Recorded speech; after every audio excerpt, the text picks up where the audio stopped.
Well, this is an area of the hall that I don't frequent very often. I'm actually on the roof of the hall, which I can access from the main office corridor.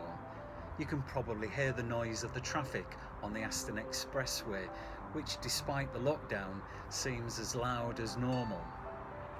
The reason I'm here is that whilst the traffic at the front is busy, the noise from the building site behind has gone altogether.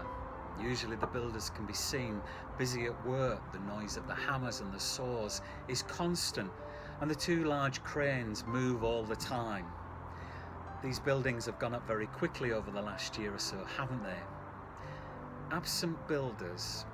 Well, today my thoughts revolve around an absent builder, and his name was Peter. Claire's thoughts left us yesterday in Gethsemane, and today we will follow Jesus after he was arrested to the courtyard of Caiaphas.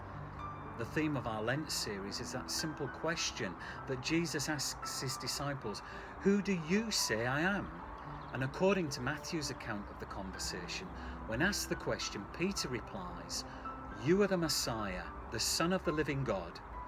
And in return, Jesus says to Peter, "Blessed are you, Simon, son of Jonah, for this was not revealed to you by flesh and blood, but by my Father in heaven. And I tell you that you are Peter, and on this rock I will build my church, and the gates of Hades will not overcome it." Peter was to be the builder of the church, the foreman. What a role! But fast forward to the courtyard of Caiaphas that Holy Week, and the builder, though present, was very much absent. Here he was not Jesus' foreman. Listen to Luke's account of the story. "And when some there had kindled a fire in the middle of the courtyard and had sat down together, Peter sat down with them. A servant girl saw him seated there in the firelight. She looked closely at him and said, 'This man was with him.' But he denied it. 'Woman, I don't know him,' he said. A little later someone else saw him and said, 'You also one of them.' 'Man, I am not,' Peter replied. About an hour later, another asserted, 'Certainly this fellow was with him, for he is a Galilean.' Peter replied, 'Man, I don't know what you're talking about.' And just as he was speaking, the rooster crowed. The Lord turned and looked straight at Peter. Then Peter remembered the word the Lord had spoken to him. 'Before the rooster crows today, you will disown me 3 times. And he went outside and wept bitterly." Luke records that little verse that others don't record. He says, "The Lord turned and looked straight at Peter." We've all heard of the phrase, "if looks could kill."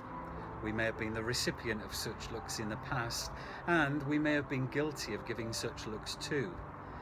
I've often paused to imagine the kind of look that Jesus and Peter exchanged. I doubt very much it was a look that could have killed. Jesus loved Peter and he knew this was coming, so I cannot imagine the look to have been an angry one. Perhaps it was a look of loneliness. Perhaps it was the look of sadness at this act of betrayal. Perhaps it was the look of deep concern for a friend who was wandering. Perhaps it was the look of someone who could see the pain a friend would suffer as a consequence of these moments. And what about Peter? What about the expression on his face? Was it one of bitter failure? Was it the sheepish look of a deserter?